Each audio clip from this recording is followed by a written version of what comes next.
Yes very good morning વિદ્યાર્થી મિત્રો. વિકસે વિલસે સૌનું જ્ઞાન, ચાલો રચીએ સૌ સંધાન. કોમર્શિયલ કોરસ્પોન્ડન્સના આ સ્લોટમાં હું આપ સર્વ વિદ્યાર્થી મિત્રોનું સ્વાગત કરું છું. સ્ટુડિયોમાં બેઠેલા વિદ્યાર્થીઓનું સ્વાગત કરું છું. વિદ્યાર્થી મિત્રો, એઝ ઓલવેઝ આજે પણ આપણે કોમર્શિયલ કોરસ્પોન્ડન્સમાં એક બહુ ઇન્ટરેસ્ટિંગ ટોપિક કે જે માત્ર કોમર્સના વિદ્યાર્થીઓને નહીં પણ બીબીએ કોલેજ કે બીસીએ કોલેજના વિદ્યાર્થીઓને પણ સિલેબસમાં જે ટોપિક છે અને જે ટોપિકમાં even if you are a student or a teacher તમને ઇન્ટરેસ્ટ પડે એવો સરસ ટોપિક છે આજનો, interview facing skills. Like always, today also we have got a very renowned guest and who is a friend of mine, I can proudly say, Professor Dr. Nigam Dave. Dr. Nigam Dave is a professor in PDPU University.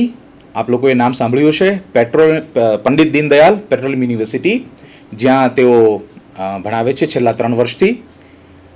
English literature ઉપર એમણે research કરેલું છે અને ખાસ English language teaching એમનું focus રહ્યું છે છેલ્લા 3 વર્ષથી, જેમાં એમણે ખાસા પેપર્સ પણ પબ્લિશ કર્યા છે, રિસર્ચ પેપર લખ્યા છે અને વિદ્યાર્થીઓ સાથેનું ELTનું એમનું તાદાત્મ્ય બહુ સારું રહ્યું છે અને એ વસ્તુઓને ધ્યાનમાં રાખીને આપણે ખાસ એમને આજે બોલાવ્યા છે.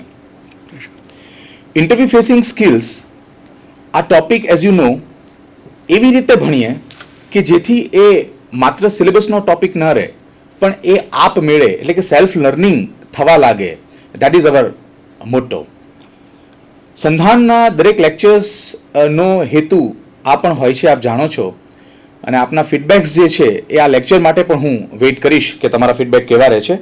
But before professor doctor Nigam Dave begins his lecture, I would request you to keep paper and pen in your hand because he is going to give us few tips which I am sure you would like to note them down.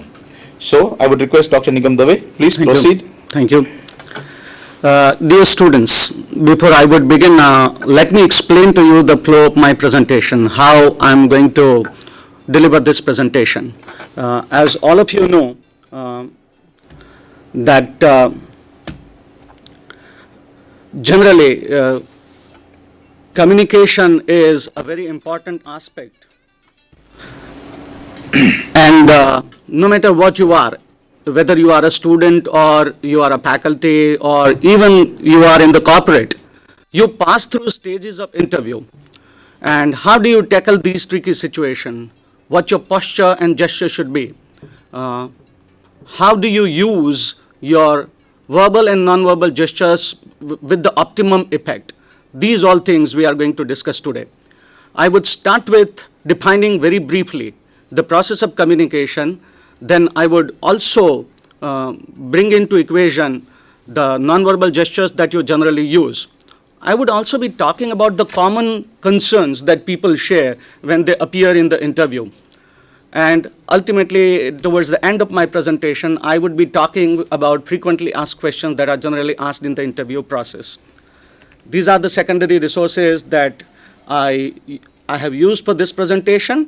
For students who are internet friendly, Purdue University provides a lot of online courseware, and one of the online courseware is regarding the interview process and what are the types of questions that can come. So for those who want to go in depth for the preparation of the interview, I recommend Purdue University site.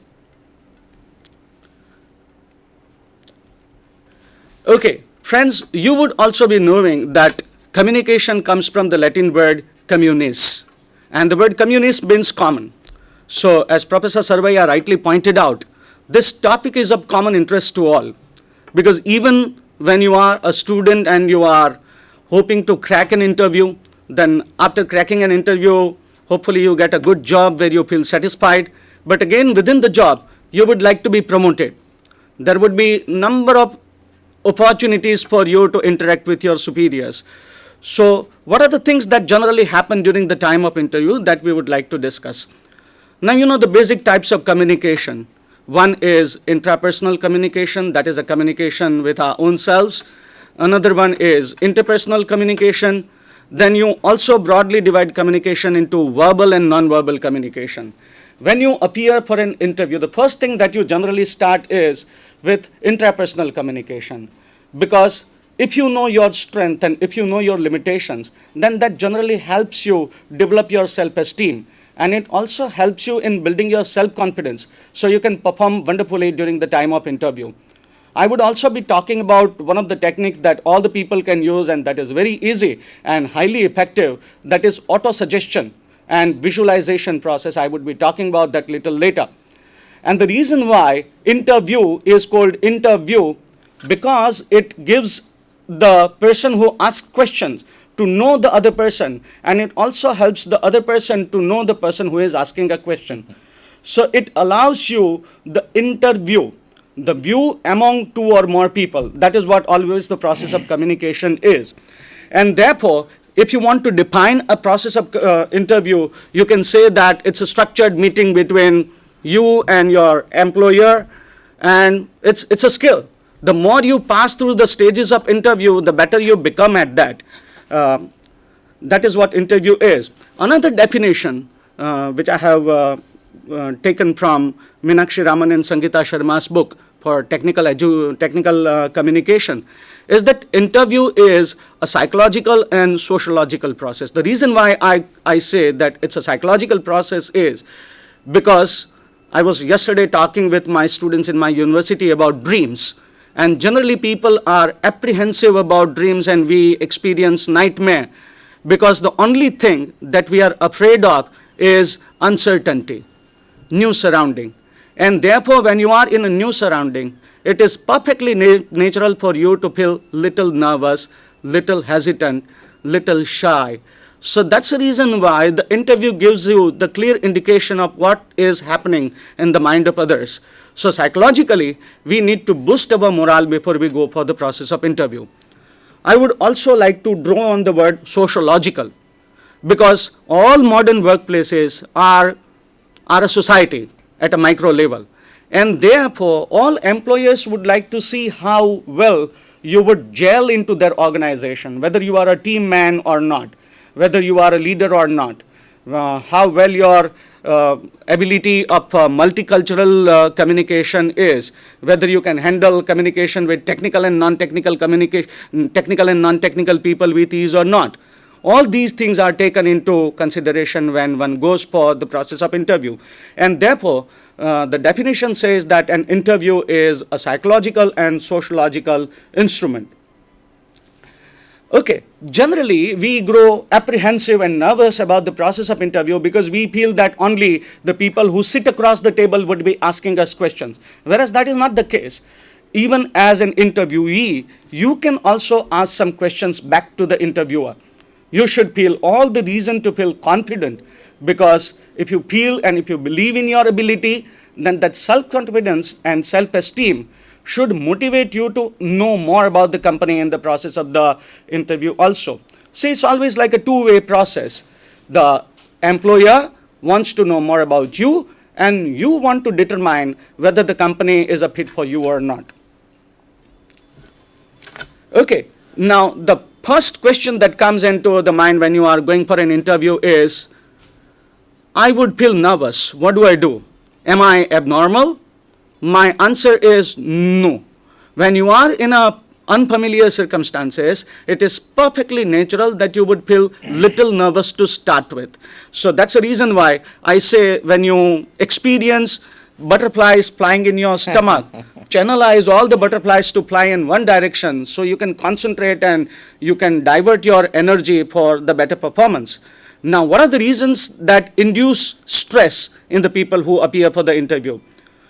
I would say all the people feel uncertain because the new surrounding is there, new faces are there, the geographical location is different, you are meeting strangers, and one more thing, you are risking your self-esteem. Exactly. Because supposing if they ask you a question and you are always apprehensive about what question is likely to come, supposing if you are not able to answer, then what?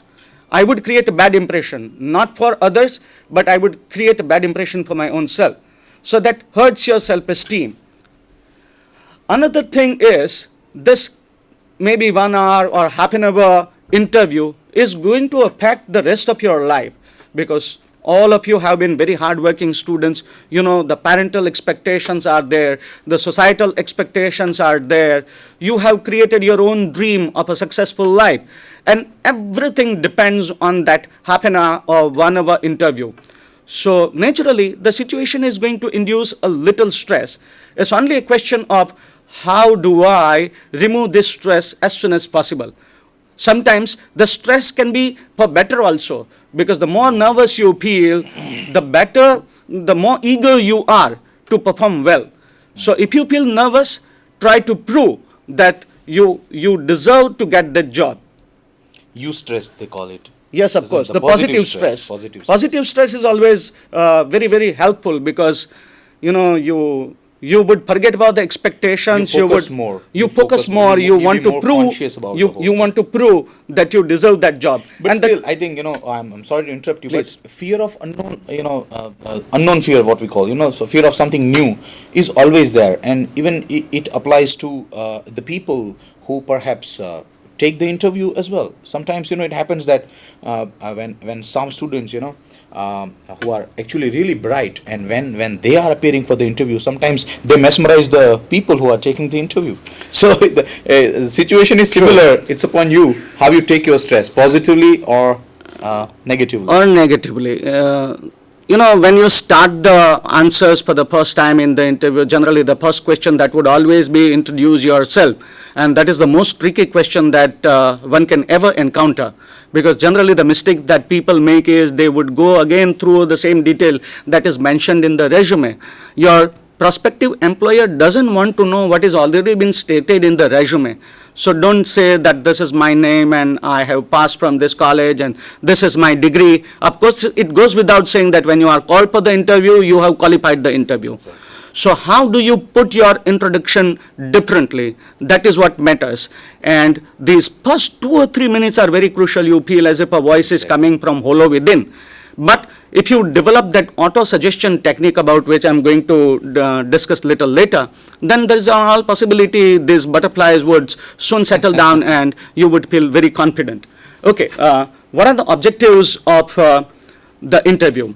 Now, you may say that any interviewer wants to know about the disposition of the person, wants to know about the career objective of the candidate, because generally when it has been observed that when candidates appear for the interview, they are not very clear about their career objective. Exactly. Now that is very, very essential. If you do not know where you are heading up 10 years, then that's always very tricky. I would quote one anecdote which I read. The person like us was asking a question to the interviewer, and the gentleman who was asking a question to the interviewer, he asked, "Where do you see yourself after 10 years from now?" And the candidate replied, "Sir, I see myself in your place after 10 years. I would be sitting in your chair." Exactly. So that is what your career objective is. You have to be very, very clear about your career objective. Not just that, you need to be consistent with what career objective you mention in the process of your interview, because there is in all possibility somebody like me who would be sitting in a panel of interview would not ask you any question, but would just be staring at you. Exactly. To psychologically make you nervous, to know about your confidence level, whether you contradict yourself or not. So that is very, very essential. Then you have to have your subject knowledge. Needless to say, of course, we live in a transnational world. So general knowledge also depends a great deal on your success. Then communication skills, all the communication skills, verbal, non-verbal, everything would come into equation. The mental agility, whether you are alert when the question is asked, exactly. How well you react to the answer, what example would you cite, how well you put, how crispy you are, how brief and yet to the point you are. All these things would require a lot of mental agility. Consistency, I have already talked, and self-confidence, of course. You need to be feeling confident, because just half an hour later, you can owe yourself a party. You can owe yourself a treat. So you can always visualize about that positive outcome that is going to come. Now, naturally, the question that would come in the minds of all the people is, what is disposition? I would say disposition is everything that would be included in the nonverbal communication, including the kinesics, the proxemics, your non-fluencies. So the appearance. Now, you would say, how do I change my appearance? There's no need for that. You should feel very confident about your appearance. You can't change your appearance. But at the same time, you can use your appearance to the best effect. So you need to dress in clothes that are very familiar to you. If you're not used to formal clothing, practice it. Because I have always observed that when people sit, they sit with their blazers buttoned. When they stand up again, they do not know how to react. Yeah, you're right. So if you are not very familiar with tie, don't do this every now and then. You need to practice, otherwise be in a very simple but formal clothes. Then facial expressions do matter. Eye contact. Eye contact is one of the very, very essential thing that all the interviewers look forward to. Now, how do you sit? Number one, you cannot sit on the edge of your chair like this. If you sit on the edge of your chair, that shows your nervousness. Exactly. You can also not recline like this, because then otherwise it creates a very careless impression. Exactly. So the first thing that you can do is you Sit can sit comfortably. erect. You can keep your hands on the table in a steepled manner like this. Don't keep your elbows like this. If the chair is revolving, don't move keep on about. moving, yeah. It's not a merry-go-round for you. You can enjoy that little later. And then, of course, you tilt your head a little. When the other person is asking you question, you need to tilt your head a little so that it creates an impression that you are following, you are interested in the entire process. Okay, how do I make my career